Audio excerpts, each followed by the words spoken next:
it was a really interesting weekend. Week 2 of the 2023 football season. I got Ethan right here. What's up, Ethan? Hey, thanks for having me on. Always good to talk with you. Hey, first of all, we got to start with what you got going on nowadays, man. I wanted to do this because I want you to be able to like talk about it. I think it's a great thing. You've been in the scene for a long time, and it's awesome to hear that you're doing your thing now. Yeah, so I've started a podcast called Big Insider. I've also got a Substack newsletter, and in the next couple months, once I've got a bit of a reader base going to transition that over to its own website behind a paywall. But right now, everything is free. BabePrepsInsider.substack.com. You can see my story from the De La Salle Serra game over the weekend, among other things. That's awesome, man. So let's start with, you mentioned the De La Salle Serra game, and I got the picture right here. We'll start with that. First of all, what's your reaction to that game? We're probably going to show some highlights while we're talking about this game because it's almost like every series there were plenty of big play action going on.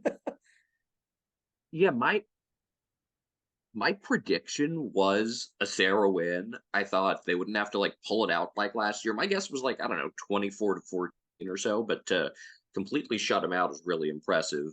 De La Salle only got inside the 30 twice all game, and one of those was set up by a really long kick return. It just seems like Sarah was, just like last year, a step ahead of them defensively. Were really well prepared for everything that could have been run at them. The Serra offense still hasn't found its full form. That's the scariest thing. I mean, Yeah. they did have two nice touchdown drives, including the 99-yarder, but for them to be up to number 25 in the nation, according to Max Preps, and still have a lot of improving that they can do on offense, like they haven't come anywhere near their full form, and that's terrifying. For the rest of the league, yes, that is pretty scary. Um, we did a prediction last week as well, and my prediction was 7-0, and then I changed it to 14-7. Um, after kind of thinking about it on the spot. I think the defense is elite, man, super elite for Serra. The way they prepare, the way they're coached, and the way those players just go about their assignments on defense. It's really impressive. Um, but Impressive depth, too. They were missing a couple of uh, guys. No Teddy Chung this week, no no Teddy. Keon Loud. Yes, Latu is also part of that defense, and he wasn't in there. And I think there's another lineman that was not activated. But yeah, it's gonna be something to see later on. And I don't think Central Catholic will score on this defense. Well, Central Catholic did get up to put up like what 30 against them last year, and I know there was kind of like that hangover effect from beating De La Salle, Yes. but this is a good Central Catholic team. I'm not going to sleep on them. It seems like every year that school has that like three-star, three sports stud, football, Yeah. basketball, baseball. Right now it's Tyler Wentworth. I believe he's a Clemson baseball commit. So I know Sarah's not overlooking them, and I certainly wouldn't. In fact, they were in the game against St. Mary's Stockton the whole way. I think They they only were. lost them Yeah. by like 9. So I wouldn't be surprised if they keep it tight for a while. Yep. I think it's gonna be a close first half, and then it's just gonna go wide open. Um, but we'll see. We'll see. I still got to read up on Central. I saw that St. Mary's game. That was a really entertaining game. But as far as players, man, who did you who stood out the most to you? It's like whoa, on both sides, De La Salle and Serra. I mean, most of the guys on this Sarah team, it's hard for me to be surprised at this point because I've seen them a bunch of times. But I would say Colin Tahitua deserves a lot of credit. The other 4-year guys that have been on varsity since their freshman year get a lot of attention. I think he deserves to be in that conversation as well. He had a monster sack at one point. Offensively, I remember going to one of their practices last, at some photos previewing their game, and was like, dang, who's this big tight end? It was Cole Harrison. He barely played because he was behind Seamus Gilmartin. He did some stuff in a blocking role, and now we're seeing what he can do in full. And that's a Division I tight end. Yeah. You got to offer it. If you're looking at, if you need tight ends, and everyone needs to bring in, at least one tight end to their program every year, basically, offer Cole Harrison. And then De La Salle, I like Colton Seastrand. Pull up their roster. I know Matt 17. Johnson was another impressive one.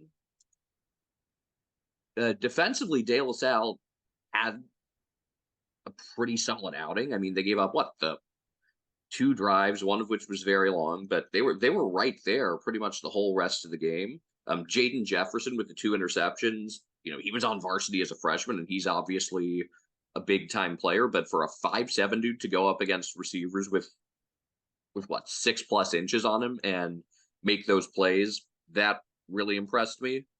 Yeah, Matt Johnson, knew about him. Chris Biller, I liked last year. He just gets after it every play. And then sophomore lineman Wyatt Ferguson. So De La Salle definitely has guys in the trenches, the big linemen that usually end up making the difference for them when they go up against teams that are loaded at the skill positions. Mm-hmm. Why they've had success, in the NCS against really good programs like Pittsburgh or San Ramon Valley, who I think will give them a tough time this year. Watch out for those two. I don't think people realize just how good this SRV team can be. Yeah. But Yeah. trust De La Salle's line and linebacker core to hold up against teams like that. The difference is Serra has the guys to match that and the guys at the skill positions. Yeah. Colin Taito is our defensive lineman of the week, and he had 6 tackles, 4 hurries, a sack, that one big hit towards the end, and he also had TFL. He was there. He was in the vicinity every single play, and definitely somebody that a lot of these coaches are missing out on. So now, speaking of Colin and the Serra Padres, we over the summer we did a draft, GSF senior. No, it wasn't a senior. It was a GSF All-Star Draft, like a fantasy draft. If you go to the website, there's a little video that's an intro to it, and it'll explain what it is and what the process is like. But Ethan was one of our general managers, I guess we could call ourselves general managers, because we're putting together a team. So you were a team top dog, and you had the second overall pick. So a lot of people have seen this list, but we haven't really talked about it. We'll start with what was your goal when you were putting your team together? Really just get the best two-way guys. We ended up going with 25-man rosters, so you need two-way players. And then you obviously need, at least 5 solid linemen, usually more than that, really. You need depth. So that was where I really started, kind of build things from the inside out. And then, for example, when a position where I had just a few guys isolated, like kicker, once one of them went, then it was like, all right, I got to make sure to get a kicker before they all start going. Yep. So So sometimes it's not just taking guys by what spot they were at, like, not just like what number pick you were, but it was, when that position started to go. There's some strategy to it. exactly, and that's what makes it fun. Because for me, it was actually my first thing was like, okay, I'm gonna get the best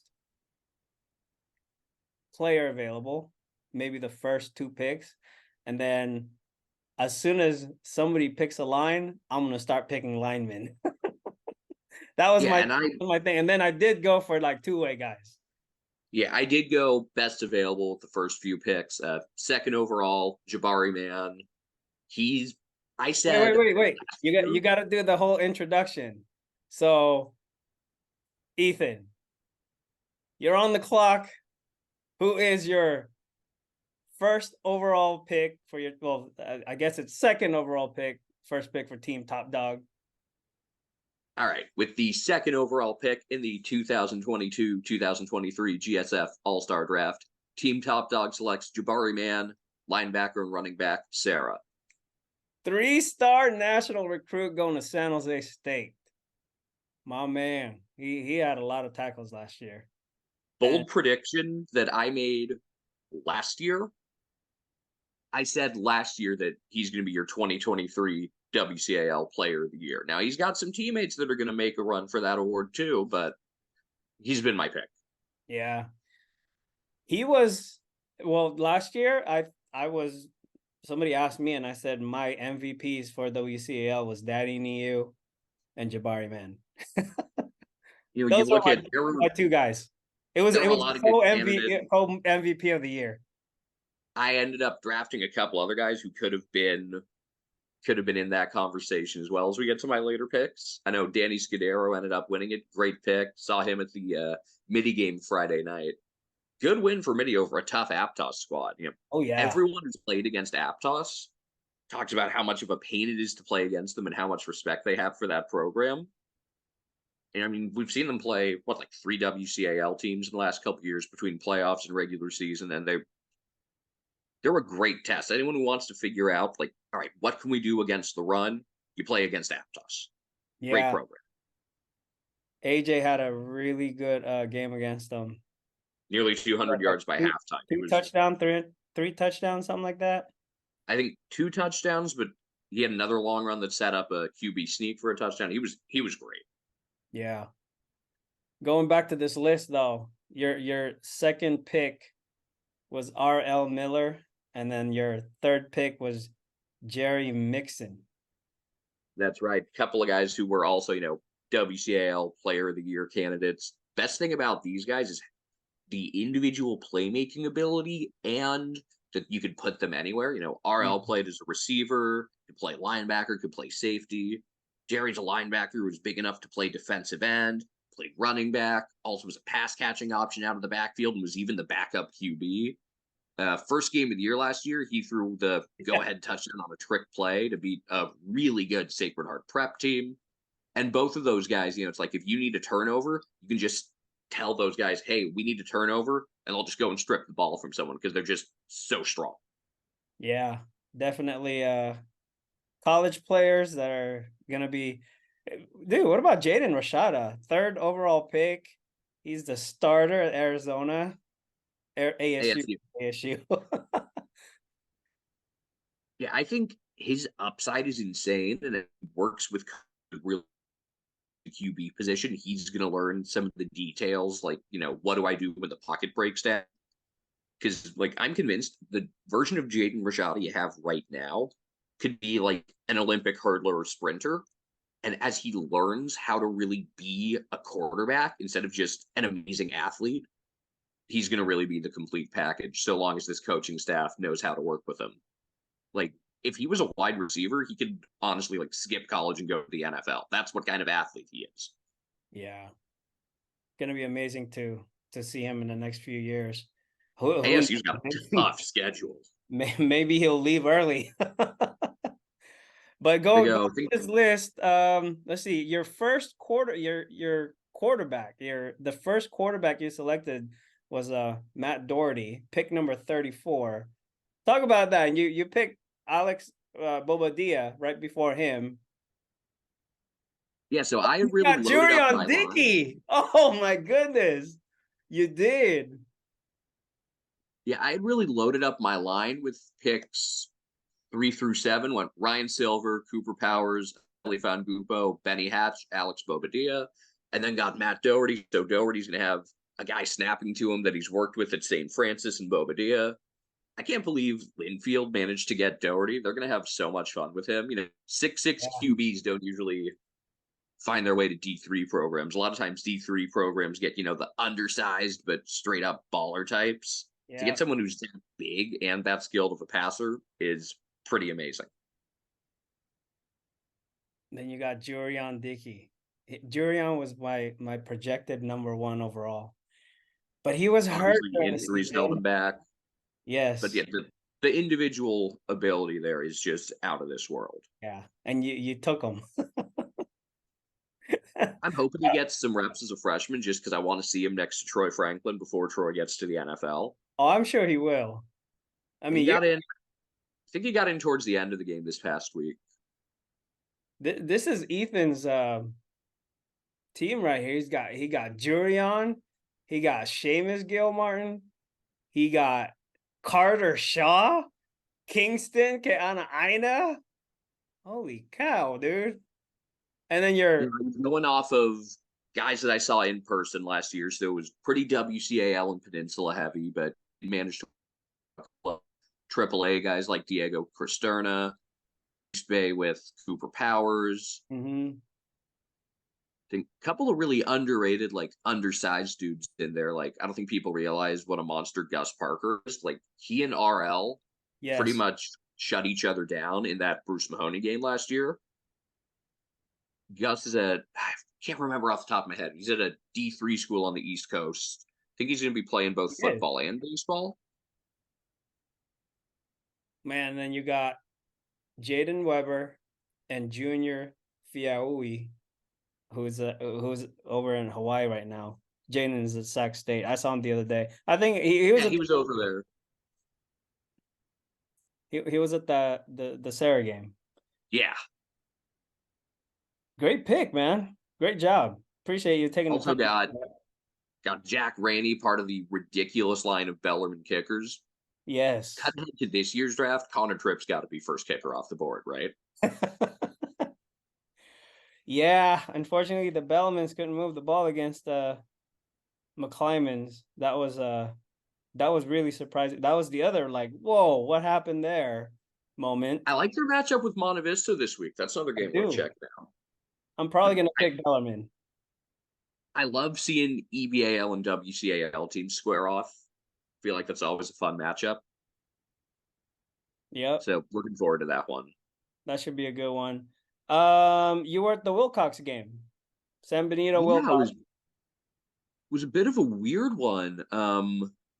So they scored on their first two drives. Tyson Bonilla had a 58-yard touchdown. Then they scored on a scoop and score. Braden Rosa popped it out. Dylan Faga picked it up and ran it in, and then they never scored again. Did enough defensively that it wasn't an issue. Only gave up a touchdown in the final like 2 minutes or so. He was down. He was down I by thought like he was short. a yard and a half. And I thought he was short too, but I they don't got know the how they onside missed kick. that. They had stopped the 2-point conversion, so it really didn't matter. Yeah. Um, Wilcox defense looks good, and Braden Rose is a stud. I was gonna ask you Obviously, about him. He's a junior, I believe. And yeah. And then I think Justin Hilkema gets a ton of attention. Like, I've never seen an opposing team talk so much about going up against a lineman. yep. Like But he's not just a lineman, he's also a punter.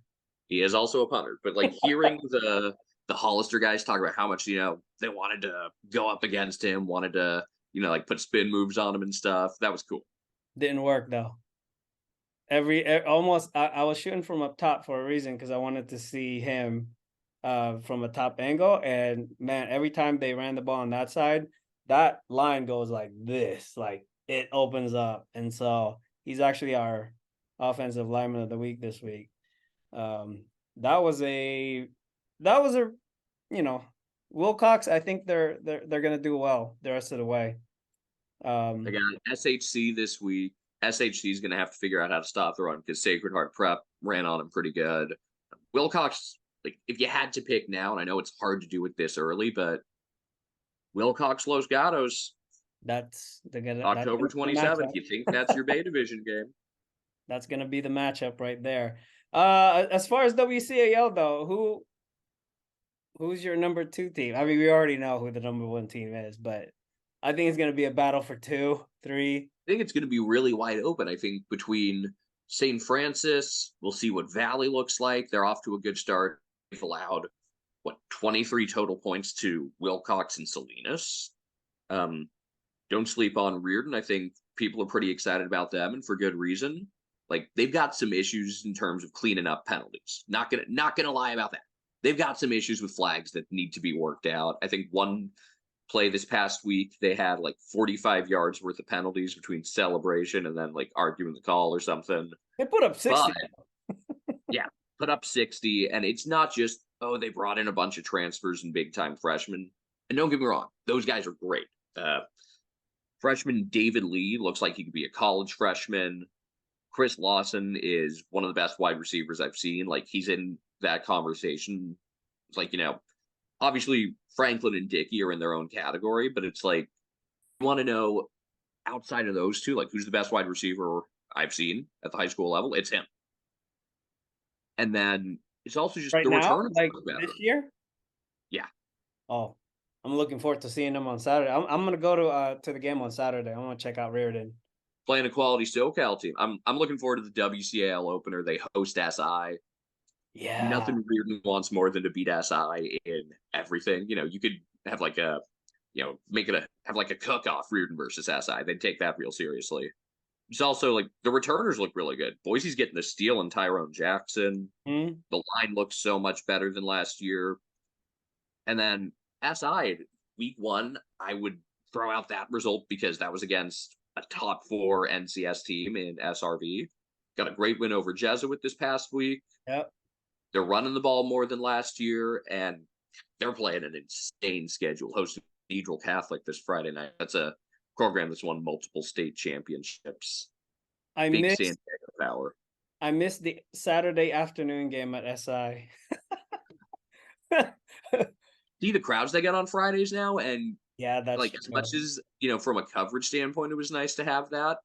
The atmosphere is pretty great. They got they're running out through smoke and sparks and stuff. Student support's been insane. Should be a lot of fun. Yeah, their student body is always entertaining to watch. De La Salle St. Francis, man, what do you think? Do they have a Haven't shot? seen I think they this got a St. shot. Francis team yet, I've seen but them twice, or Kevin was there last week. And this is the team. This is a team that's very young, and they're gonna improve throughout the season. And I thought this past game against Monterey Trail, the young guys really, I think they have the confidence to compete against De La Salle. I don't know how De La Salle is mentally because that was a big, huge loss to Serra. And the fourth quarter really was, how much do they take away from the fourth quarter? How much do they take away from the rest of the game? That'll determine where they are mentally. I'm really interested in what happens when De La Salle has the ball because St. Francis has a proven offense already. De La Salle has a proven defense, but they got questions on offense, and St. Francis has a super inexperienced defense. I mm, think those possessions are what's going to be really fun to are you gonna be at watch. that game? I'm not sure. I'm thinking about it. I'm thinking about that. Thinking about this last Los Grand. Thinking about Vista. Thinking about Cathedral Catholic There's SI. We got choices. there's a lot. Yeah. I think if St. Francis, they have nothing to lose in this game. Everything to gain. But we'll see. We'll see. I think they can snatch a win out of this. I just, I wasn't at the meeting in 2021, believe it or not, which, I've seen every highlight of it. Great atmosphere. I was at the one before that when De La Salle had Toto and Foskey and came in Mhm. and gotten an early hole and then took care of business. I'm sure atmosphere is going to be insane. Yeah. I think St. Francis is one of the best places you can go for a game in all of Northern California. I've said that before. Best And stadium in the area. when you welcome in a program of De La Salle's caliber, the student section goes all out. That's going to be a really memorable night. And whoever comes away with a win there, I think it's going to do a ton for confidence. Just being able to win in that sort of environment. Yep. Yeah, it's gonna be fun to watch. We'll be there for that one. Um, so early player of the year. Who do you like right now? I I think you mean, already said it, but entering the year, Jabari man, but I'm loving the way Danny New's playing. I think the thing is, Jabari's also the double wing Raider formation QB, so I'd have to give him the edge there. Other than that, Chris Lawson, Tyrone Jackson both look pretty insane, and then give some love to I haven't seen too much of the BVAL, but Cheyenne Shari out at Lee, yeah, running back, it's fun. linebacker, he's legit, because he's linebacker. You don't see too many running backs that have we rocked that and doesn't slow him down. Let's see. Obviously, Justin Hilcom on the line is up there. Love what Taniela Falau's done on the Serra defense so far. AJ Senazal. Let's see. Over at Aptos, got a couple of dudes. Jordan Torres, kind of their do-it-all guy, playing both ways. I think he would be gonna do pretty well. Like get some love on that. Like all Gavilan first team. So there's some good contenders out there. Even though like the senior class that Northern California graduated last year had a lot of big time college stars. Yeah. And I think it's going to be looked back on as like one of the better NorCal football classes in a while. I think this one tops it. There's a I lot. think this one's going to have some depth. I Mm-hmm. don't have as many like, oh, this guy could be an NFL, first, day one or Oh, two pick okay. Yeah, well, if you put it that way, yeah, necessarily. right. I think you're right.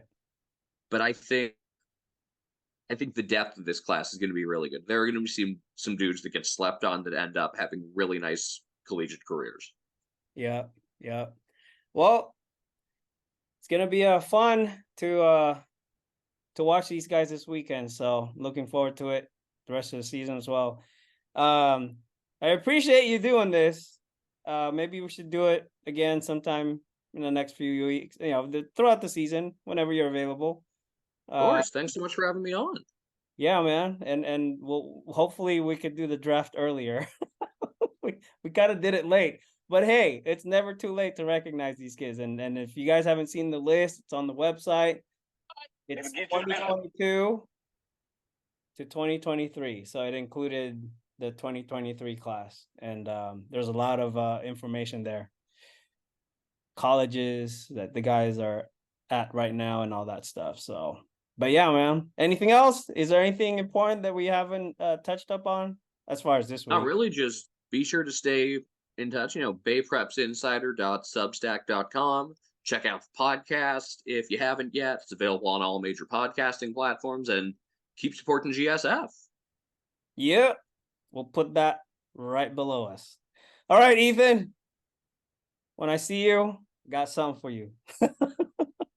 Thank you. Yep. Enjoy the games this weekend. Thanks again.